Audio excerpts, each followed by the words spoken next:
Last autumn, there was a surprising event that shocked people around the world with the outbreak of war between Israel and Hamas. And as of now, 5 months have passed since then, and there is still no news that the war has ended. There is a saying that Israel is God's timetable. It means that by looking at Israel, one can understand the timing of God. However, surprisingly, we do not know much about the history of Israel well. Especially, the history after recorded in the Bible is even less known to us. Therefore, sometimes we feel like the God of the Old Testament is not present in the modern advanced era like today. So today, I would like to take a moment to organize the history of Israel, especially focusing on that land. In the 20th century BC, God called a man named Abram, who was living in the region of present-day Iraq, to the land of present-day Israel, and he promised to give that land to his descendants. Then, during the time of his grandson Jacob, through a series of events in his household, God moved all 70 of his household members to Egypt. The name given to Jacob by God was Israel. For 430 years, the descendants of Israel in Egypt formed a huge nation estimated to be around 2 million people. Then, around 1445 BC, the Israelites, led by a leader named Moses, escaped from Egypt and finally returned to the land of Israel, conquering it.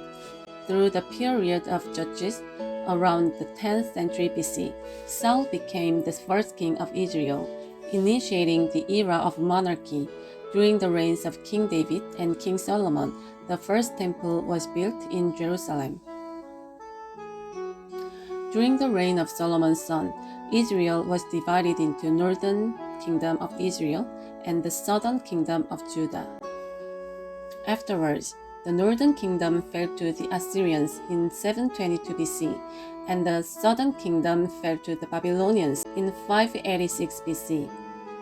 It was during this time that Solomon's temple was destroyed. The Israelites, who had been under the rule of Babylon, came under the rule of Persia when Babylon was defeated by Persia in 539 BC. And with the edict returning the captives of Judah during the reign of King Cyrus of Persia, the Israelites returned to Jerusalem in 516 BC, and the second temple was rebuilt.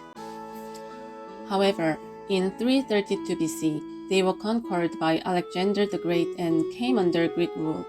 Then in 166 BC, the Maccabean revolt against the Greeks succeeded, establishing the Hasmonean kingdom, an independent Jewish state, for about a century. In 63 BC, Jerusalem was conquered by the Roman general Pompey, marking the beginning of Roman rule, during which Jesus visited this land as a human being. In 70 AD, Jerusalem was completely devastated by the Romans, and the Second Temple was destroyed. Around 132 AD, despite efforts to rebuild the temple, it failed, and the name of the land was changed to Palestine by the Romans. Between 313 and 636, it came under Byzantine rule, and then from 636 to 1099, it was under Arab rule. In 691, the Dome of the Rock, a Muslim mosque, was built on the Temple Mount. From 1099 to 1291, it came under the rule of the Crusaders, with intervals of Mongol and Egyptian control passing through the land. From 1291 to 1516, it was under Mamluk rule, and from 1516 to 1917, under Ottoman Empire rule. As Jesus said, Jerusalem will be trampled by Gentiles until the times of the Gentiles are fulfilled. And during World War I, the collapse of the Ottoman Empire ended Ottoman rule over Palestine. Subsequently, Britain, the victorious country, assumed mandate over the region. However, at that time, Britain made a double declaration laying the groundwork for subsequent conflict in the region.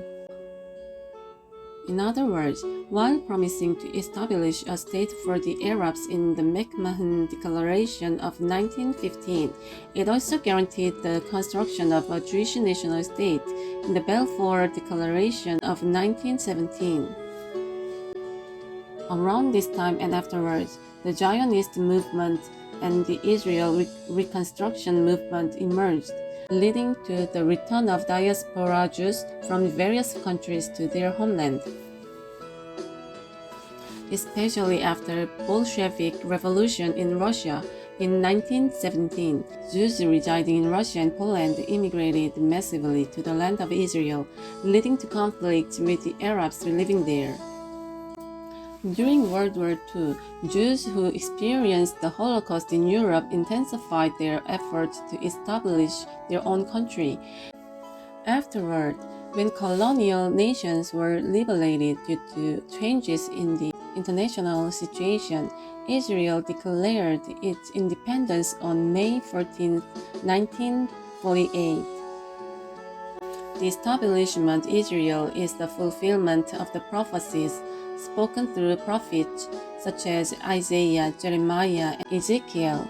It is an unbelievable event where a nation that disappeared 2,005 years ago is resurrected. The author of the Bible, which records the beginning and the end of humanity, is God. However, the problem is that conflicts have not ceased in this region thereafter.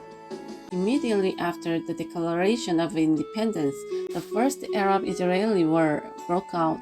The 5 Arab countries surrounding Israel, Egypt, Jordan, Syria, Lebanon, and Iraq, invaded Israel. Initially, the Arab League achieved victory, but with the U.S. intervention, the tide turned in favor of Israel and ceasefire was achieved. At this time, Israel regained about 70% of the territory. Then, in 1956, the Second Arab-Israeli War, known as the Sinai War, occurred. This was a war triggered by Egyptian President Nasser's nationalization of Suez Canal, which led to attacks by Britain, France, and Israel against Egypt. Although the war ended in victory for Britain, France, and Israel, pressure from the United States and the Soviet Union led to the war being stopped. Afterwards, in 1967, the Third Arab-Israeli War, known as the Six-Day War, occurred. Frequent clashes between Syria and Israel served as a catalyst for Egypt, Syria, Jordan, and Israel to engage in war. However, the war ended with Israel's unilateral victory with the support of the United States and European countries. As a result, Israel regained all the ancient territories, including the Gaza Strip, the old city of Jerusalem, the west bank of the Jordan River, and the Golan Heights. But as a result, the number of Palestinian refugees increased, leading to the establishment of the Palestine Liberation Organization (PLO) in 1964, and its activities became more active.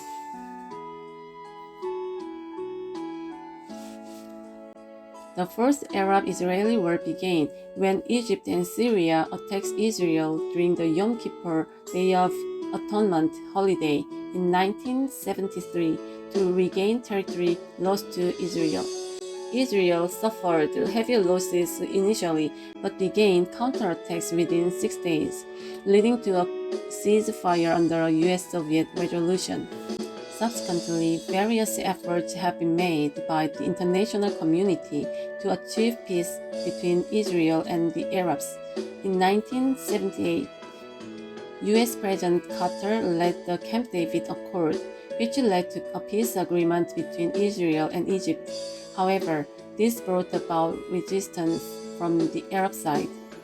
Around the 1970s, as the PLO became more moderate, the Muslim Brotherhood emerged as an alternative force, and the Intifada, a Palestinian uprising, continued in the West Bank and Gaza Strip.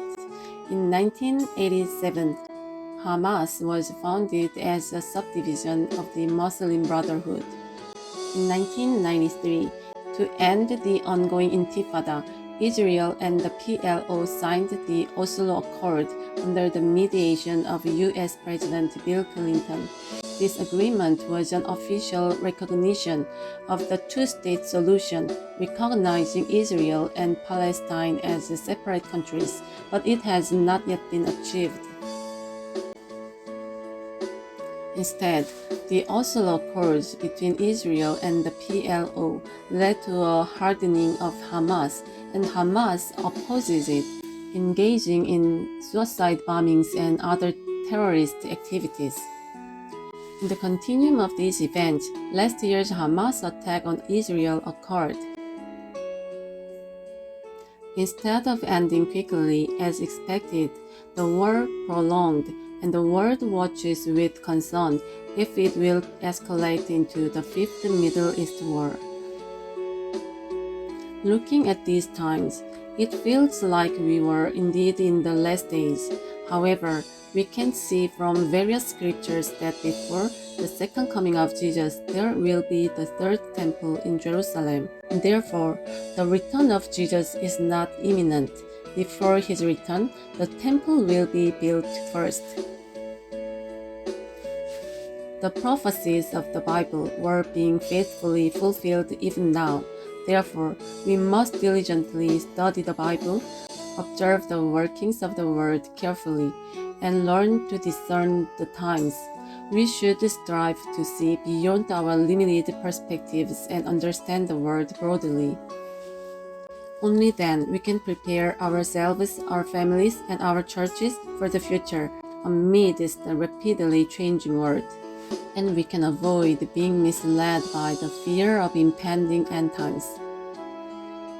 Why were we born in these last days? What should we do and how should we live? I hope that each of us will deeply contemplate our mission and fulfill it faithfully.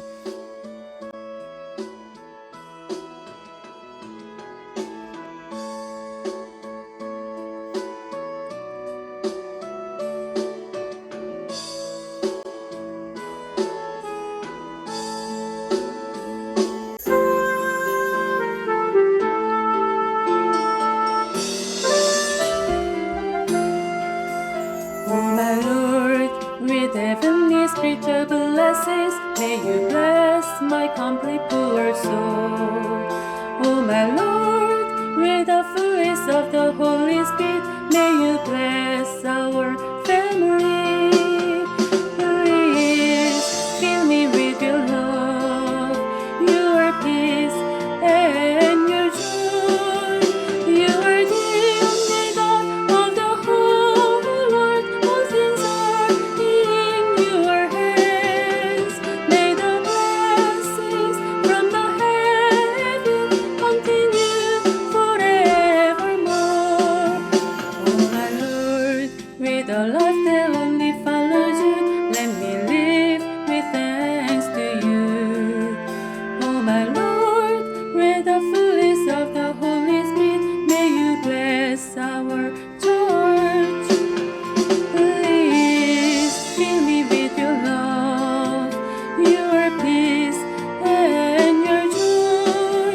You are the only God of the whole world. All things are in your hands. May the blessings from the heaven continue forevermore.